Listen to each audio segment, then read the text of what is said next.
இயேசுவோடு ஐக்கியப்பட அழைக்கப்பட்டிருக்கிற நாம் முதலாவது இயேசு கேட்கிற காணிக்கையை கொடுக்க வேண்டும். இயேசுவிடம் ராயனுக்கு வரி கொடுப்பதை பற்றி கேட்டபோது, ராயனுடைய மேலெழுத்தும் முத்திரையும் உள்ளதை ராயனுக்கும், தேவனுடையதை தேவனுக்கும் கொடுங்கள் என்றார். இயேசு நம்மை பாவ பிடியிலிருந்து மீட்டு அவருடைய இரத்தத்தை மேலெழுத்தாக நம் இருதயத்தில் தெளித்து பரிசுத்தாவியால் முத்திரை போட்டிருக்கிறார். அந்த இருதயத்தை தான் இயேசு காணிக்கையாக கேட்கிறார். நம்மை இரத்தத்தினால் மீட்ட இயேசுவிற்கு நன்றி அறிதலுடனும் விசுவாசத்துடனும் இருதயத்தை கொடுக்க வேண்டும். அவரிடம் கொடுத்தால் நம் இருதயம் பரிசுத்தமாக பாதுகாக்கப்படும் என்ற நம்பிக்கையில் கொடுக்க வேண்டும். ஏன் இயேசு இருதயத்தை கேட்கிறார்? உள்ளான மனிதனின் மைய பகுதி தான் இருதயம்.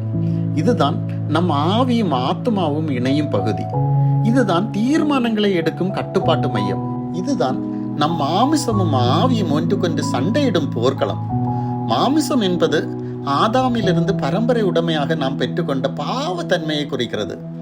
இந்த மாமிசம் உலக ஆசைகளாலும் சிற்றின்பங்களாலும் இயக்கப்படுகிறது. நம் ஆத்மா மனது, சித்தம் மற்றும் உணர்ச்சிகளை உள்ளடக்கியது. மனது ஆழமாக சிந்தித்து புரிதலை கொடுக்கும். சித்தம் தேர்ந்தெடுப்புகளை செய்யும். உணர்ச்சி கோபம், பொறாமை, கவலை, பயம், பதட்டம் மற்றும் சந்தோஷத்தை உள்ளடக்கியது. நம் ஆவி உள்ளுணர்வு, மனசாட்சி மற்றும் ஆவிக்குரிய உணர்வுகளை உள்ளடக்கியது. மாமிசம் தேவையற்ற எண்ணங்களை மனதில் திணிக்கிறது. தேவ ஆவியாலும் தேவ வார்த்தையாலும் தினமும் மறுரூபமாக்கப்பட்ட மனது இதை புறக்கணிக்கும். மறுரூபமாக்கப்படாத மனது இதை சிந்தனை செய்து மாமிச இச்சைகளை பிறப்பித்து அதை இருதயத்துக்குள் திணிக்கிறது. நம் ஆவி தேவனுடைய வழிகாட்டுதலோடு கூட உள்ளுணர்வுகளையும் மனசாட்சியின் ஒப்புதலையும் இருதயத்திற்கு ஊட்டுகிறது. இருதயம்தான் ஆவிக்கேற்றபடி செய்ய வேண்டுமா அல்லது மனது மாமிசமும் விரும்புகிறபடி செய்ய வேண்டுமா என்ற தீர்மானத்தை எடுத்து ஆத்மாவில் உள்ள சித்த பகுதிக்கு அதை செயல்படுத்துவதற்காக கொடுக்கிறது. ஆனால் தேர்ந்தெடுப்புகளை செய்யும் ஆத்மாவின் சித்த பகுதி இருதயத்தின் தீர்மானத்தையும் இருதயத்தின் ஆழத்தில் உள்ள மன விருப்பத்தையும் ஒப்பிட்டு பார்த்து தேர்ந்தெடுப்புகளை செய்யும். எனவே இருதயத்தின் ஆழமான விருப்பமும் தீர்மானமும் ஒன்றாக இருக்க வேண்டும்.